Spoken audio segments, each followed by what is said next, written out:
रवि, रवि, अबे दरवाजा खोल, क्लास के लिए लेट हो जाएगा। ऐसी कैसी गहरी नींद में सोया हुआ है, दरवाजे नहीं।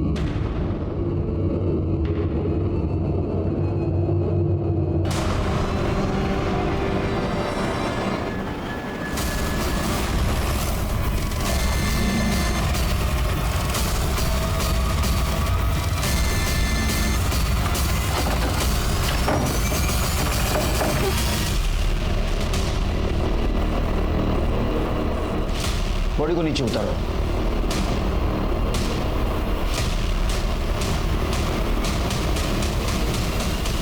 सर, ये फोन मिला है। इसको एविडेंस पाउच में डाल दो और देखो कहीं सुसाइड नोट लिख के रखी है क्या। ठीक है। कपिल, ये लड़का कहाँ का रहने वाला था? नासिक। उसके फैमिली को इन्फॉर्म कर दो। जी सर। सर, पूरे कमरे की तलाशी ले ली और बॉडी को भी चेक किया है, लेकिन सुसाइड नोट नहीं मिला है। बॉडी को पोस्टमार्टम के लिए भेज दो। अच्छा, बॉडी को किसने देखा था सबसे पहले? सर, मैंने। सर, रवि रूममेट था मेरा। कल रात जब लैपटॉप में मूवी देख रहा था मैं तो। अरे यार, तू फिर से यहाँ पे फिल्म देखने लग गया है। कल एकता मैम मेरा टेस्ट लेने वाली है, तू बाहर जा, मुझे पढ़ाई करनी। यार हमेशा पढ़ाई करनी है। ठीक है, मेरे नाम का पढ़ लेना तू। जा रहा हूँ मैं। तो आप रात भर हॉल में थे, रूम में नहीं गए? सर, रूम में तब जाता जब वो दरवाज़ा खोलता। रात को 2:30 बजे जब मूवी खत्म हुई तो मैंने दरवाज़ा नॉक किया, उसको आवाज़ भी लगाई, लेकिन उसने दरवाज़ा नहीं खोला तो मैं बाहर हॉल में ही सो गया। फिर सुबह क्या हुआ? मैं विंडो से देखने गया कि वो दरवाज़ा क्यों नहीं खोल रहा है। जब मैंने विंडो से देखा तो वो पंखे से लटका हुआ था। सर, मैंने सरला मैम को इन्फॉर्म किया। तुम रवि के रूममेट हो ना, तो उसके बारे में काफ़ी कुछ जानते हो। क्यों सुसाइड किया होगा उसने? मुझे तो यकीन नहीं हो रहा है कि उसने सुसाइड कर लिया। उसकी लाइफ में कोई प्रॉब्लम नहीं थी, ना ही कोई उसको बुरी आदत थी। सीधा साधा खुश रहने वाला बंदा था सर। मूवी है क्या? ओए, ये ले, तू भी थोड़ा रिलैक्स हो जा भाई। नहीं भाई, तुम लोग भी पियो। मुझे रिलैक्स होना होगा तो मैं कोई मोटिवेशनल बुक पढ़ लूँगा। अबे किताबी कीड़े, एक दिन तो मस्ती कर ले। मस्ती तो मैं कर रहा हूँ, और मुझे मस्ती करने के लिए ना ये सब दारू की ज़रूरत नहीं पड़ती, समझा? तुम सब ने कुछ और देखा सुना? सर, कल रात को तो हम लोग जल्दी ही सो गए थे। सुबह जय की 7 बजे चिल्लाने की आवाज़ सुनी तो उठे और देखा तो। तुम दोनों कहाँ थे? सर, हम लोग रात को अपने रूम में ही थे, और सर हम लोग भी जल्दी सो गए थे। सच बोल रहे हो? हो सर। ये बंगला आपका है? जी सर, ये हमारी पुश्तैनी प्रॉपर्टी है। यहाँ मैं और मेरी बेटी एकता रहते हैं। तो अब दोनों ही रहती है बंगले में? आपके पति नहीं रहते आपके साथ?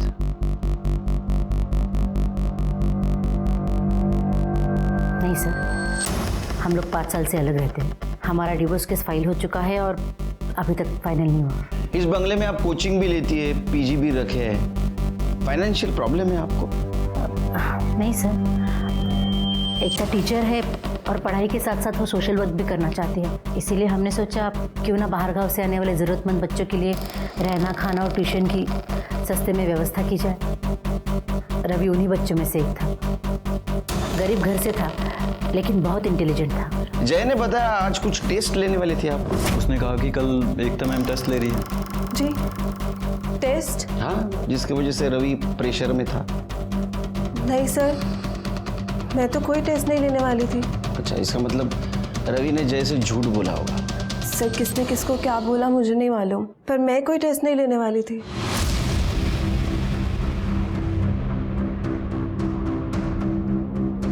आप इतनी घबरा क्यों रही है?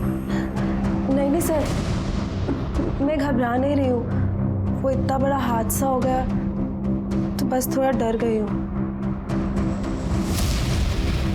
जरा, नाम क्या तुम्हारा? गोविंद। क्या करते हो? नौकर हूँ यहाँ पर। रवि ने सुसाइड क्यों किया बता सकते हो? नहीं साहब।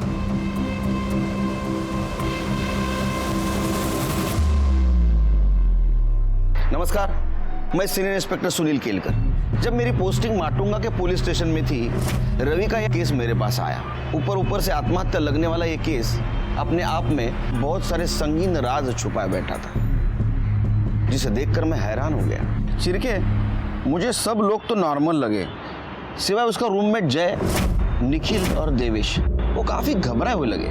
क्या वजह हो सकती है उनकी घबराने की? एक काम करो, उनका मोबाइल डाटा चेक करो, पता चलेगा।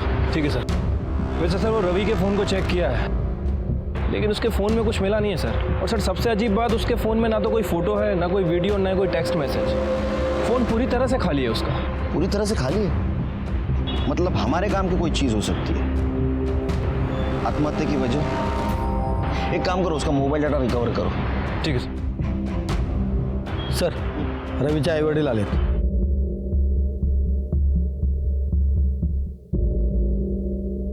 साहब हम लोगों को यहाँ क्यों बुलाया है? बैठे बैठे। आपके बेटे रवि के बारे में पूछताछ करनी थी, त्याच्याबद्दल काहीतरी सांगा। रवि के बारे में? रवि के बारे में क्या बोलना है साहब? रवि हमारा इकलौता बेटा है साहब। हम दोनों कुछ पढ़े नहीं, पर उसको पढ़ने का बड़ा शौक है। हाँ साहब, हम गरीब लोग हैं, उसके आगे की पढ़ाई कैसे करते ना हम लोग, तो हम लोग ने कर्जा निकाला।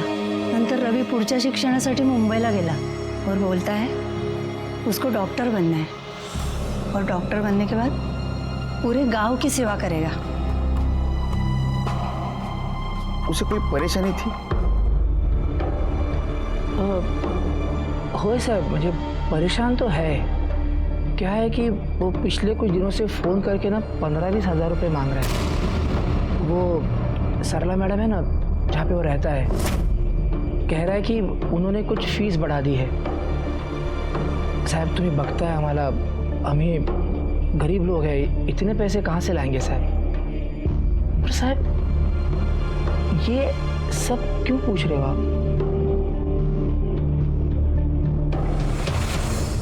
आपके बेटे रवि ने आत्महत्या की है, उसकी वजह जाननी है हमें। अरे देवा! रवि! रवि! रवि! रवि! क्या हुआ आपने रवि को? रवि तू नहीं जा सकता हम लोग को छोड़ के। रवि!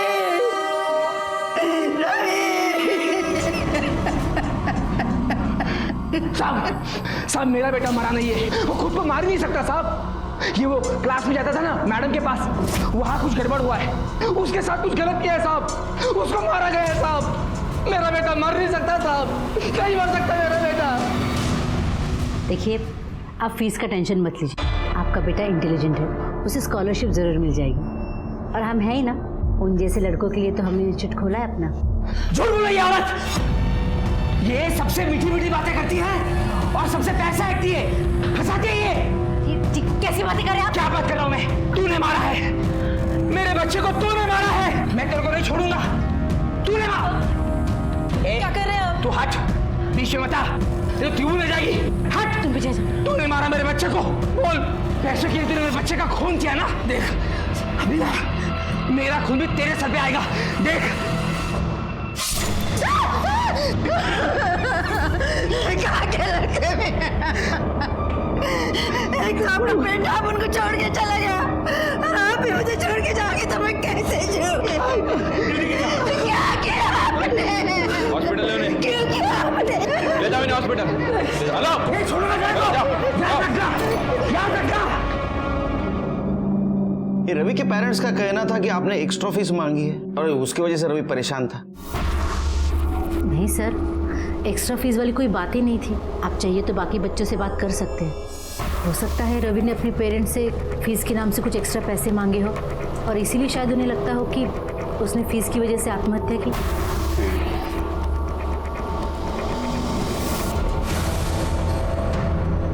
काफी परेशान लग रही है आप, छुपा रही है हमसे कुछ?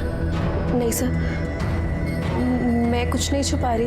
वो बस जिस तरह से रवि के पापा ने माँ पर हमला किया उससे डर गई हूँ। वो तो रिएक्ट करेंगे, उनका इकलौता बेटा जो था रवि, नेचुरल है। लेकिन एक चीज मुझे नेचुरल और नॉर्मल नहीं लग रही। रवि ने जैसे कहा था टेस्ट है, मुझे पढ़ाई करनी है, इसलिए जब बाहर के रूम में आके बैठा था। आप कह रही टेस्ट नहीं थी, रवि के पेरेंट्स का कहना है आपने एक्स्ट्रा फीस मांगी थी, इसलिए रवि परेशान था। आपका कहना है मैंने एक्स्ट्रा फीस नहीं मांगी थी। सच क्या है? सच बताइए, ये तो अंदर करना पड़ेगा। पाटिल मैडम। सर आप ये कैसी बातें कर रहे हैं? हम कोचिंग के नाम से सोशल सर्विस करते हैं और आप हम ही पर इल्ज़ाम लगा रहे हैं। आप चाहिए तो बाकी बच्चों से पूछ लीजिए। गोविंद, बुलाओ सबको। जी क्या गोविंद? नमस्कार सर। कैसा है? ठीक है। बच्चों को बुला।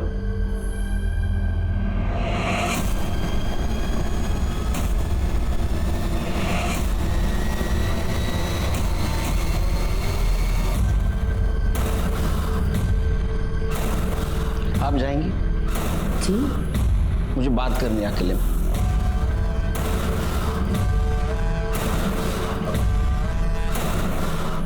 टीचर ने एक्स्ट्रा फीस मांगी थी आपसे? अच्छा, एकता टीचर कैसी है? अच्छी है सर। दिखने में नहीं, पढ़ाई में प्रेशर देती है पढ़ाई के लिए? फार होशियार मुलं आहात तुम्ही। गुड। शिर्के, या तो ये लड़के झूठ बोल रहे या तो रवि किसी बात से जरूर परेशान था, इसलिए अपने माँ बाप से पैसे मांग रहा था। सर ये भी तो हो सकता है कि सरला सच बोल रही हो। ये लड़के पैसों के नाम पे अय्याशियां करना चाहते हो और इसीलिए अपने माँ बाप से पैसे मांग रहे हैं। नहीं, लेकिन एक बात तो साफ है कि ये रवि करियर ओरिएंटेड लड़का था, लेकिन किसी बात से जरूर परेशान था। कुछ उसके दिमाग में चल रहा था। एक काम करो शिर्के, उसका मोबाइल डाटा रिकवर करवाओ। शायद हमें कुछ ऐसी चीज मिले जिससे पता चल सकता है कि इस बंगले में चल क्या रहा था। हाँ मैडम कह रहे मैंने किया। कौन से मैडम की बात कर रहे हैं? सरला या एकता? पता नहीं सर, वीडियो के साथ जो मैसेज आया उसमें सिर्फ इतना लिखा है, I have the proof, you will pay. अब ये वीडियो तुम्हारे पेरेंट्स को दिखाऊंगी। कौन से मोबाइल से आया वीडियो? सर ये एकता शाह के मोबाइल से आया। एकता शाह? शिर्के, अगर ये मैसेज एकता शाह के मोबाइल से आया है तो उस पर केस बनेगा, आत्महत्या के लिए उकसाने का। एकता टीचर्स ट्रेनिंग के लिए गई है। कब और कहाँ? कल सुबह भांडारकर इंस्टीट्यूट पुणे। वो ट्रेनिंग हमेशा वहीं होती है। कदम, इंस्टीट्यूट में फोन लगा और एकता को लाइन पे ले लो। सर लेकिन आप ये सब क्यों पूछ रहे हो? शिर्के, दिखाओ क्यों पूछ रहे हैं। हाँ मैडम कह रहे मैंने किया।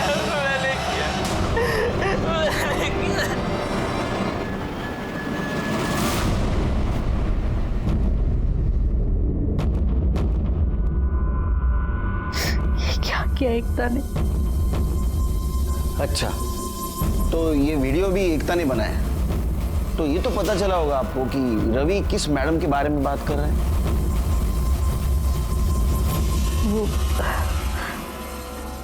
वो मेरे बारे में ही बात कर रहा था सर। 3 अप्रैल को जब एकता घर आई तो रवि, तुम माँ के रूम में क्या कर रहे थे? रवि, रवि, माँ, माँ, क्या हुआ माँ? माँ क्या हुआ? माँ क्या हुआ? बोलो। रवि ने मेरा रेप किया है। रवि ने आपके साथ रेप किया था, पुलिस कंप्लेंट क्यों नहीं की आपने? क्या करते सर बता के? बदनामी तो हम दोनों की और हमारे इंस्टीट्यूट की होती ना सर। मुझे लगा था ये सब कुछ वहीं खत्म हो जाएगा। मुझे नहीं पता था कि एकता उसके कमरे में कब गई और कब कन्फेशन वीडियो किया। तूने मैडम का रेप किया है ना? मैडम कह रहे मैं नहीं किया। सर मैंने भांडारकर इंस्टीट्यूट में कॉल किया तो उन्होंने कहा कि एकता ने वहाँ पे ट्रेनिंग के लिए रजिस्टर भी करवाया था, लेकिन वो वहाँ पे पहुंची ही नहीं। सर मैंने एकता को कॉल भी किया लेकिन उसका फ़ोन स्विच ऑफ आ रहा है। पहुंची नहीं मतलब कहाँ गई? शिर्के, घर की तलाशी लो। एकता है क्या देखो, या किधर फरार है? सर मेरी बेटी घर से गायब है और मुझ पे ही शक कर रहे हो। मैंने कहा ना वो घर पे नहीं। आप रिलैक्स रिलैक्स। कदम, तुम बाजू वाला रूम देखो। कड़े, बाथरूम चेक करो। सर क्या हुआ?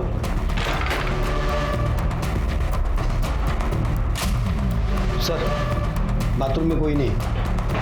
सर उस रूम में भी कोई नहीं। तुम लोग इतना घबरा क्यों रहे हो? सर वो आप एकदम अचानक से आ गए तो। एकता कहाँ है? सर हमें कैसे पता होगा? नहीं पता हमें। चलो।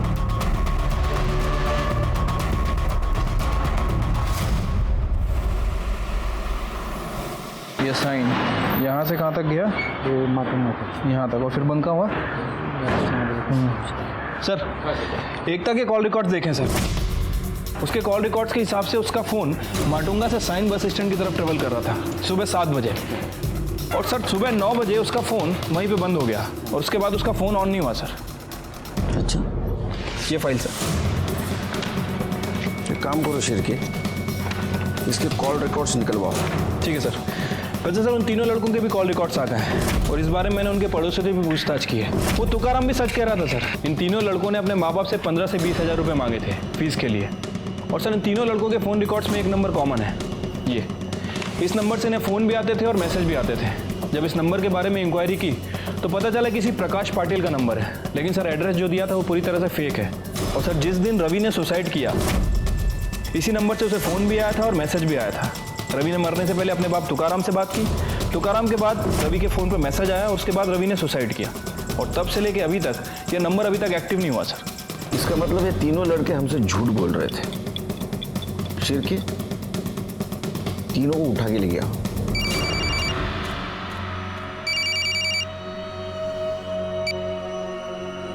अरे दिवेश फटाफट रेडी हो जा, अरे पार्टी करने चल रहे अपन। देवेश पार्टी वेन्यू पे पहुंच चुका है, तू भी आजा। Matunga police station. हाँ 30 मिनट से ऊपर टाइम नहीं लेना, नहीं तो पार्टी रास्ते पे होगी, समझा?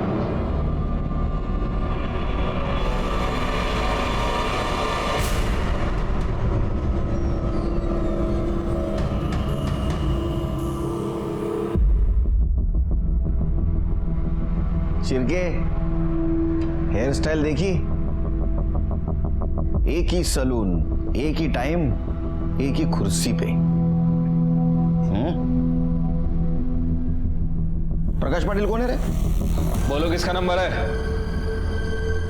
सर वो स्टडी ऐप वाले का नंबर है। स्टडी ऐप के लिए हमने ऑनलाइन सर्च किया था, तभी उसको हमारा नंबर मिल गया। उसके बाद सर हमने उसको 1000 बार मना किया कि हमको कुछ नहीं सीखना है, पर फिर भी कॉल करता रहता है और मैसेज करता रहता है। स्टडी?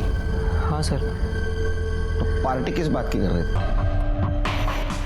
किसी बात की नहीं सर, वो आज पापा ने अकाउंट में पैसे ट्रांसफ़र किए थे और आज वीकेंड भी है तो हमने सोचा कि आज पार्टी करते हैं। हाँ सर। पापा ने? हाँ। जाओ पार्टी करो। जाए? हाँ जाओ।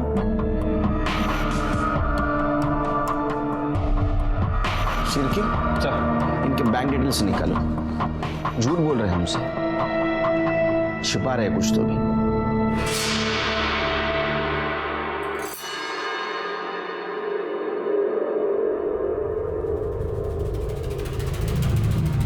अबे क्या कर रहा है, पागल हो गया क्या? थोड़ा बैठ और चिल मारना, छोड़िए सब। यार तुम लोगों को यहाँ पे रहना रहो, लेकिन मैं यहाँ नहीं रह सकता।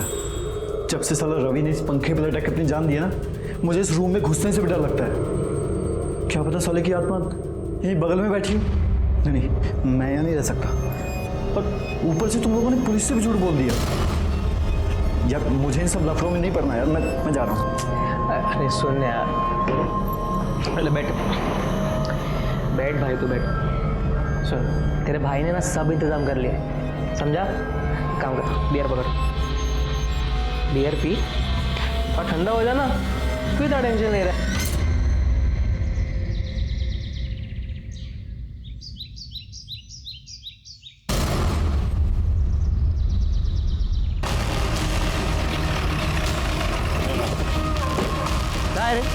इधर है सर।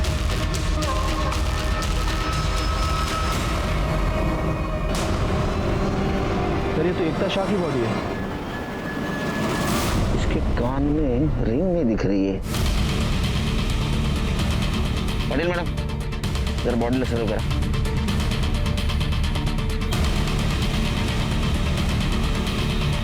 सिर पे गहरी चोट है, सिर के खून भी जमा हुआ लग रहा है। बॉडी पोस्टमार्टम को भेज दो और पूछताछ करो किसी ने यहाँ बॉडी को फेंकते हुए देखा है।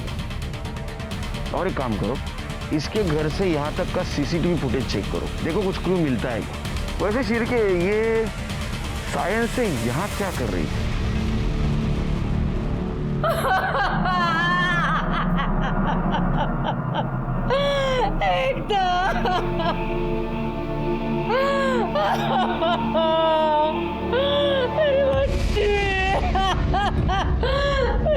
मुझे छोड़ के नहीं जा सकती। देखिए मैडम, संभालिए अपने आप को और एकता के मर्डरर को ढूंढने में हमारी मदद कीजिए।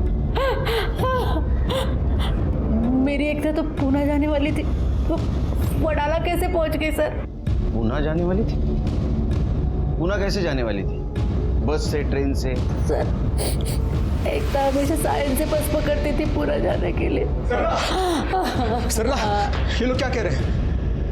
एकता हमें छोड़ के चली गई, लेकिन ये कैसे हो सकता है? कुछ बोलो सरला। आप कौन? सर मैं एकता का फादर। सर एकता के कातिल को ढूंढ निकालिए सर, वो मेरा सब कुछ थी सर, उसके अलावा मेरा कोई नहीं। सरला के साथ तो सब खत्म हो चुका है, कब का। ये एकता ने रवि के कन्फेशन का वीडियो बनाया कि उसने सरला का रेप किया है और उसके बाद में रवि ने सुसाइड कर लिया और जिसने वीडियो बनाई उस एकता का भी मर्डर हो गया। बॉडी वडाला में मिली, इसका मतलब वो पूना नहीं गई, ये कंफर्म है। सिर्फ एक काम करो, एकता का पीएम रिपोर्ट आने के बाद उसका मर्डर लोकेशन और तुकाराम का लोकेशन मैच होता है कि देखो, कि ऐसा तो नहीं तुकाराम ने बदले की भावना में एकता को मारा हो। ठीक है सर, एक मिनट सर। हेलो, अच्छा कब की बात है? ठीक है सर, वो निखिल के बैंक अकाउंट के बारे में एक बात पता चली है सर। वो निखिल ने हमसे कहा था कि उसके फादर ने उसके अकाउंट में 75,000 ट्रांसफ़र किए हैं। वो आज पापा ने अकाउंट में पैसे ट्रांसफ़र किए थे। लेकिन सर वो ट्रांजेक्शन उसके फादर ने नहीं बल्कि एकता के फादर शाह ने किया था। हाँ सर, और उसके एक दिन पहले एक बार और 75,000 रुपये ट्रांसफ़र किए गए और वो ट्रांजेक्शन भी शाह ने किया था। टोटल 1.5 लाख रुपये सर। सिर्के मुझे पहले से लग रहा था ये लड़का झूठ बोल रहा है। क्या निखिल ने पुलिस स्टेशन में बोला?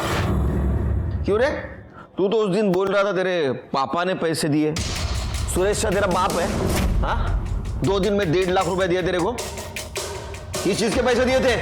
सर वो कुछ दिन पहले मैंने सरला मैम और सुरेश को झगड़ते हुए देखा था और उनके लॉयर्स भी उनके साथ में ही खड़े थे।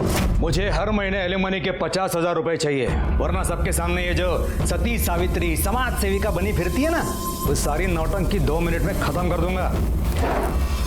लालच में तुम्हारा दिमाग खराब हो गया है, इसलिए कुछ भी बकवास किए जा रहे हो। अरे मुझे तो अपने आप पे शर्म आती कि मैंने तुम्हारे जैसे आदमी की सच्चा देखी। ये डायलॉग बाजी किसी और के सामने, मुझे मालूम है तो कितनी शरीफ है। बस एक सबूत चाहिए, नहीं कोर्ट में नंगा किया ना तो मैं भी सुरेश शाह नहीं। शाबाश बेटे, तूने मेरा काम आसान कर दिया। आपका काम तो सिर्फ तभी आसान होगा जब आप मुझे इस वीडियो के 2 लाख रुपए दोगे, वरना भूल जाओ। 2 लाख? मैं कहाँ से लाऊं 2 लाख? 50,000 दे सकता हूँ। अगर मुझे इसके 50,000 लेने होते ना तो मैं आपको वीडियो दिखाता ही नहीं। आप फोकट में टाइम वेस्ट कर दिया मेरा। Relax, take it easy. आपस में समझ लेते हैं ना। देखो 2 लाख नहीं, 1.5 लाख दूंगा।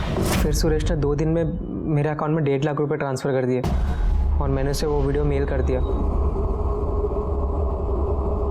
क्या था वीडियो में? सब उस वीडियो में मेरा क्या था? हाँ, भजन, कीर्तन, भांगड़ा, क्या था? सर वो मेरा और सरला मैम का वीडियो था। निखिल, पढ़ाई का बहुत प्रेशर होगा ना तुम पे, क्यों ना तुम्हारा प्रेशर थोड़ा हल्का कर दूं? आओ ना निखिल। मतलब सरला ने खुद उसके साथ सोने के लिए तुम्हें प्रोवोक किया? सर सिर्फ मुझे ही नहीं, जय, रवि और दिवेश को भी प्रोवोक किया सर। लेकिन बाद में उन लड़कों को छोड़ दिया उसने, शायद उन्हें वो लड़के पसंद नहीं आए। एकता को पता था उसकी माँ क्या करती है? मुझे नहीं लगता सर, क्योंकि सरला मैम ने हमको धमकी दी थी कि एकता मैम या फिर किसी और को कुछ भी पता चला, सरला मैम हम पे रेप केस का चार्ज लगा देगी। अच्छा, ये सुरेश शाह को तूने जो वीडियो दिया तूने खुद बनाया था? नहीं सर, ये वीडियो गोविंद ने रिकॉर्ड किया था। मुझे तो पता भी नहीं था कि ऐसा कुछ वीडियो बन रहा है ना मस्त वीडियो। हाँ, इतनी आसानी से। अब कितनी मेहनत किए हैं हम, मेहनत का फल तो मिलना चाहिए कि नहीं? ज्यादा नहीं, सिर्फ 15,000, वो भी 2 दिन, कोई जल्दी नहीं है। और अगर तुम नहीं देना चाहो ना तो कोई बात नहीं, ये वीडियो मैं तुम्हारे माता पिता को दे देता हूँ, देखते हैं वहाँ पर से कितना पैसा मिलेगा। सर गोविंद सिर्फ मुझे ही नहीं, हम सब लड़कों को ब्लैकमेल करता था। और जो आप प्रकाश पटेल का नंबर पूछ रहे थे ना सर, प्रकाश पटेल कौन है रे? स्टडी ऐप वाले का नंबर है, किसी ऐप बेचने वाले का नहीं था, इसी गोविंद का था। वो इसी नंबर से हमें ब्लैकमेल करता था सर, फ़ोन करके और मैसेज करके। सर गोविंद का कहना है कि वो ये सब कुछ सरला मैम के कहने पे करता है, और जितने भी पैसे उससे आएंगे वो सब पैसे सरला मैम के पास जाएंगे। तुम में से किसी ने गोविंद को पैसे दिए थे? हाँ सर, हम सब लोग फैमिली वालों से एक्स्ट्रा ट्यूशन फीस के नाम पे पैसे मंगाते थे। मतलब रवि को पैसे नहीं मिले और पैसों की वजह से उसने आत्महत्या कर ली? हो सकता है सर, क्योंकि उसके पापा बहुत गरीब है, एंड आई डोंट थिंक कि 15,000 देना उनके लिए पॉसिबल है। अच्छा, ये वीडियो के बाद तुम और बाकी लड़के सरला के पास फिर से गए थे?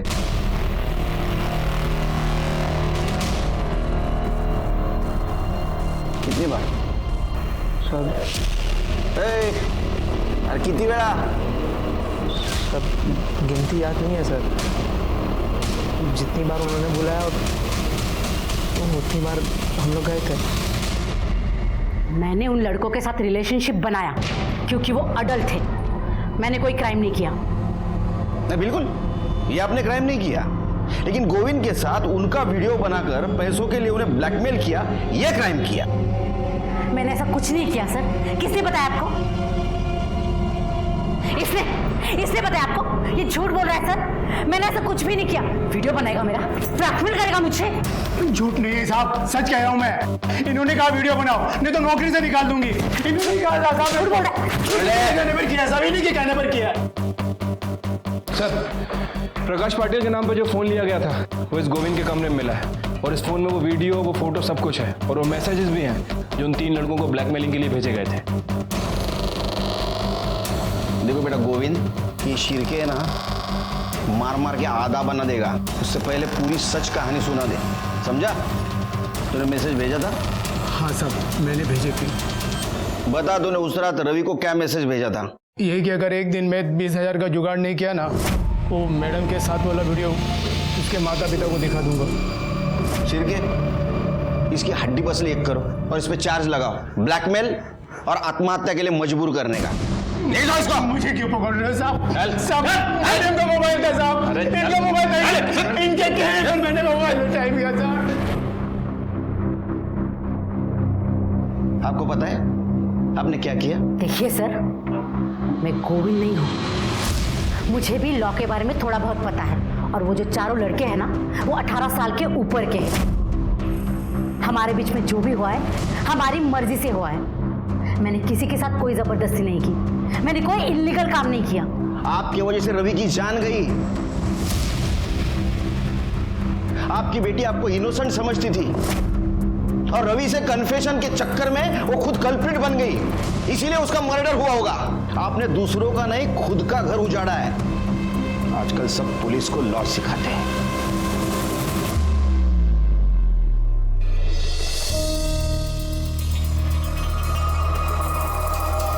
सर एकता की पोस्टमार्टम रिपोर्ट। सर रिपोर्ट के हिसाब से एकता की मौत 8 तारीख को सुबह 10 बजे से 11 बजे के बीच में हुई है। इसके सर पर किसी भारी चीज से हमला किया गया था सर। मतलब जिस दिन ये पुणे जाने वाली थी? Right sir. वैसे सर एकता के एक कान की इयरिंग गायब है, हो सकता है कि जिसने इसके ऊपर हमला किया उस वक्त वो कहीं गिर गई हो। रिपोर्ट में यह भी मेंशन है कि एकता 3 महीने प्रेग्नेंट थी। क्या सरला को ये बात पता थी एकता प्रेग्नेंट है? पता नहीं सर, हो भी सकती है और नहीं भी। वैसे सर मैंने एकता के कॉल रिकॉर्ड्स चेक किए हैं और इसके कॉल रिकॉर्ड्स में एक ऐसा नंबर मिला है जिससे एकता अक्सर बात करती थी, दिन में भी रात में भी। और जब उस नंबर के बारे में डिटेल्स निकाली हैं तो पता चला है कि वो नंबर किसी दीपक पंडित के नाम रजिस्टर्ड है।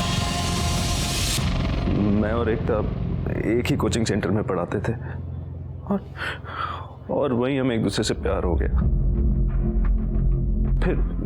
फिर मेरी नौकरी एक कॉलेज में लग गई तो मैंने कोचिंग सेंटर छोड़ दिया, लेकिन फिर हम बाहर मिला करते थे।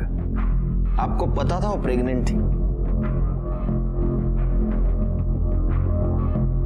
हाँ सर, एकता ने मुझे इसके बारे में थोड़े दिन पहले ही बताया था। हम इसके बारे में मिलके बात करना चाहते थे। 8 तारीख को उसे सायन से बस पकड़ के पुणे जाना था और मैं सायन में ही रहता हूँ, तो हमने सोचा कि मिलके बात कर लेते हैं। 8 तारीख को सुबह हम मिले भी थे। दीपक 3 महीने हो गए, अब तो पेट भी दिखने लगेगा। तुम बताओ मैं कब तक रिलैक्स एकता, तुम इतनी टेंशन क्यों ले रही हो? मैं 1-2 दिन में ही हमारी शादी की बात तुम्हारी माँ से करता। जैसी वो हाँ बोल देंगी ना, हम उसी दिन शादी कर लेंगे। ओके? अच्छा चलो मैं चलती हूँ, वरना लेट हो जाऊंगी और पुणे पहुँचते ही तुम्हें कॉल करती हूँ। फ़ोन भी गया, जल्दी जल्दी में चार्ज करना ही भूल गई। अच्छा कोई बात नहीं, पुणे जाके चार्ज कर लेना। उसके बाद मैं उसे बस स्टैंड छोड़ के चला गया। वहां से कहाँ गए? वहां से मैं सीधा कॉलेज चला गया था सर, और वहां जाके मैंने उसे बहुत बार फ़ोन ट्राई किया, मगर उसका फ़ोन स्विच ऑफ आ रहा था। मुझे लगा शायद चार्ज करना भूल गई होगी। फिर सोचा एक बार मुंबई वापस आ जाएगी तो बात कर लेंगे, मगर वो तो वापस आई नहीं सर। बस अगले दिन उसके मर्डर की खबर मैंने न्यूज़पेपर में देखी। तो तू एकता के घर पे भी नहीं गया, हमारे पास भी नहीं आया, यही प्यार था तेरा? रवि, जो कि लालच और हवस का शिकार हुआ था, जिन पर उसने भरोसा किया उन्होंने उसे धोखा दिया। ये रवि का तो केस सॉल्व हो गया, लेकिन एकता के केस में हमारे पास जो सस्पेक्ट था उसके खिलाफ हमारे पास ठोस एविडेंस नहीं था। दीपक के अलावा एकता की जिंदगी में बाहर का कोई इंसान नहीं था जिसके पास उसके मर्डर का मोटिव हो। इसलिए हमने सरला और सुरेश को खंगालने का डिसीजन लिया। आप क्यों मेरे पीछे हाथ धोकर पड़े? भला मैं क्यों मारूंगी अपनी बेटी को? क्योंकि आपने झूठ बोला, आपके साथ रेप हुआ है, बल्कि आपने रवि और उसके दोस्तों को यूज किया। हाँ करती थी, तो एकता को इसके बारे में कुछ भी पता नहीं था। उल्टा वो मेरे लिए अपने बाप से लड़ गई थी। मतलब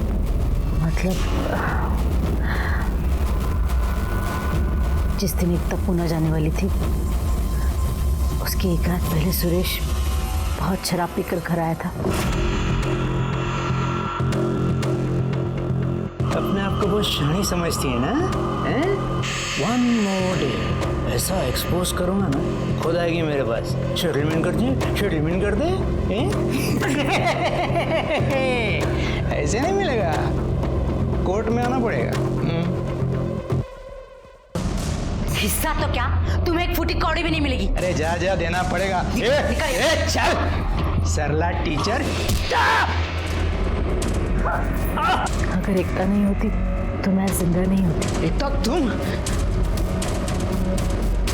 इस गिरी हुई औरत के लिए तुमने मुझे अपने बाप को मारा? अगर मेरी माँ को कुछ कहा ना तो मुझसे बुरा कोई नहीं होगा। जो लड़ाई लड़नी है कोर्ट में लड़िए, यहाँ नहीं। चलिए जाइए यहाँ से, मैंने कहा निकल जाओ यहाँ से। चलिए। मेरी बच्ची नहीं होती ना? चलिए यहाँ से। अच्छा नहीं किया तूने। चलिए। बहुत भारी पड़ेगा।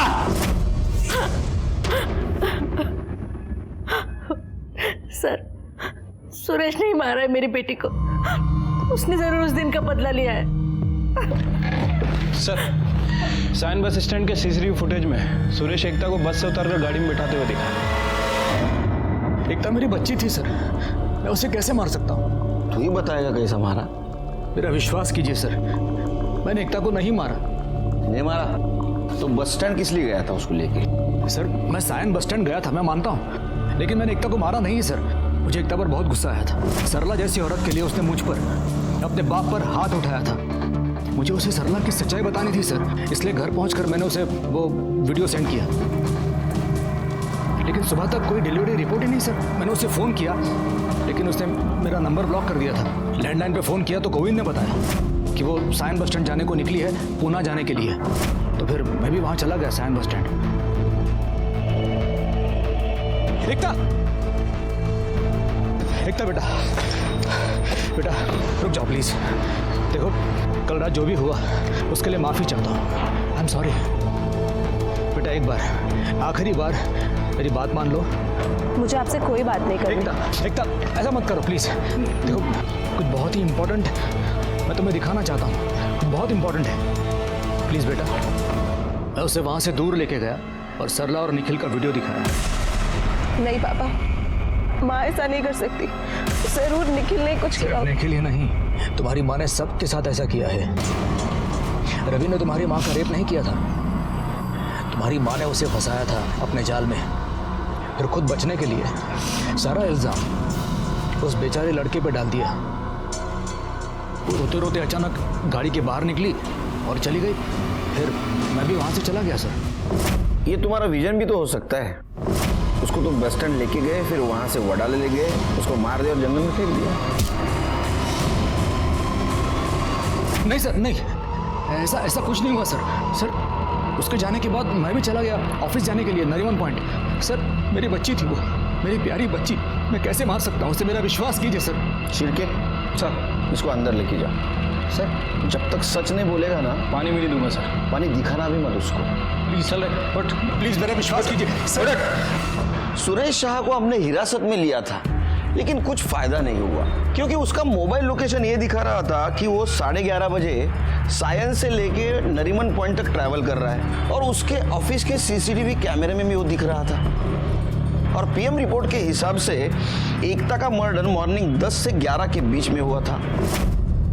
वडाला में मर्डर करके 15 मिनट के अंदर नरीमन पॉइंट पहुंचना मुश्किल है।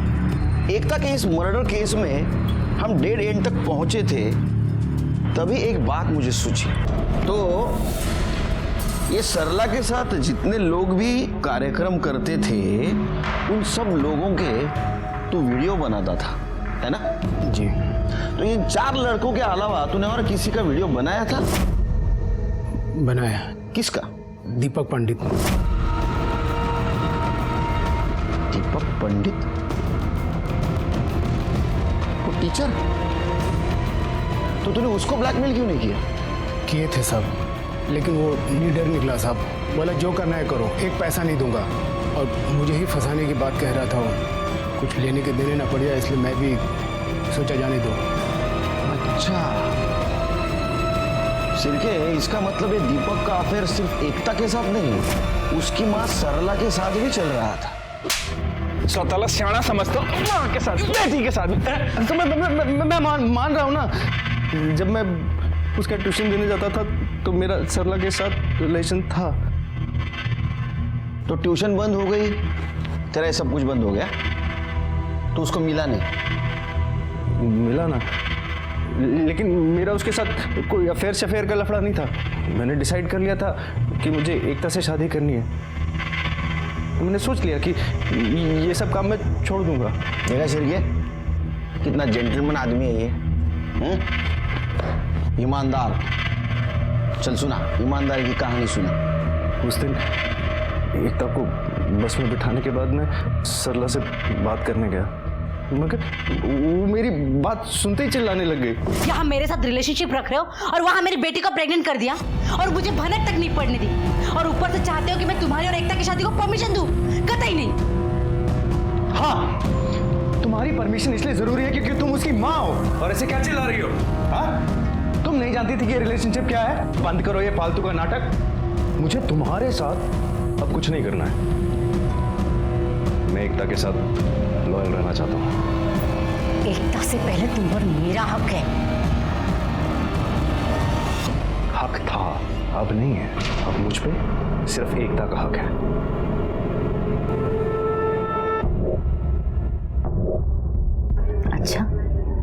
फिर एक आखिरी बार, फिर तुम्हें जहाँ जाना है वहाँ तुम चले जाओ। मैं जानता था कि सरला मुझे इतनी आसानी से नहीं छोड़ेगी। माँ, माँ,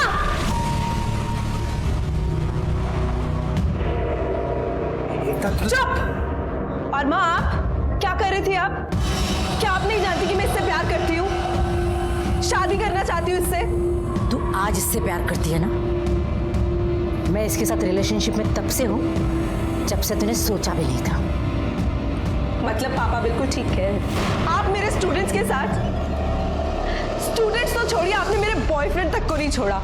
और तुमने जब मुझे प्रपोज किया था तब से तुम मेरी माँ के साथ।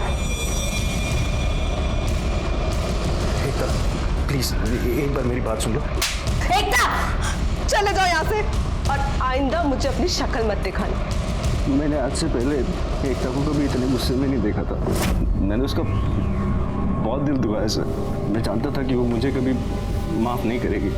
फिर मैंने सोचा शायद टाइम के साथ साथ सब ठीक हो जाएगा, मगर मुझे वो मौका ही नहीं मिला। क्या प्रूफ है तू वहां से निकला था?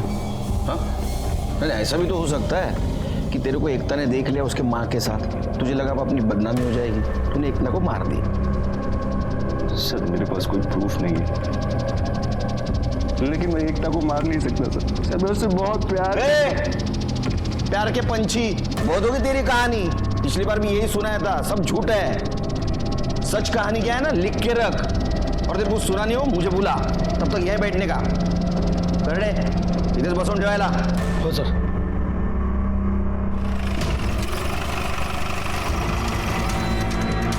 जी आप शाम को आ जाइए। चिरके गाड़ी चेक करो, अच्छी तरह से घर छान मारो, देखो किधर मर्डर वेपन मिलता है क्या। कर बगा कदम। ये आप मेरे घर में ऐसे कैसे घुस सकते हैं? और ये कौन से मर्डर वेपन की बात करें आप?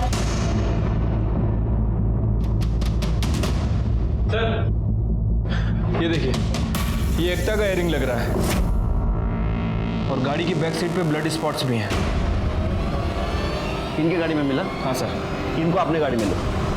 चलो पटेल मैडम। सर मैंने कुछ नहीं किया सर। चलो मैंने कुछ किया? अरे उस दिन दीपक के जाने के बाद मेरा और एकता का बहुत झगड़ा हुआ। आपने कभी सोचा है कि आपने कितने लड़कों की जिंदगी बर्बाद की है? रवि ने आपकी वजह से सुसाइड कर लिया और आज आपने अपनी बेटे का घर बसने से पहले उजाड़ दिया। चाहती क्या है वो बोल। मैं आपको आपके किए की सजा दिलाना चाहती हूँ। मैं अभी पुलिस के पास जाऊंगी और उन्हें सब सच सच बता दूंगी। एकता नहीं, मुझे कुछ नहीं सुनना।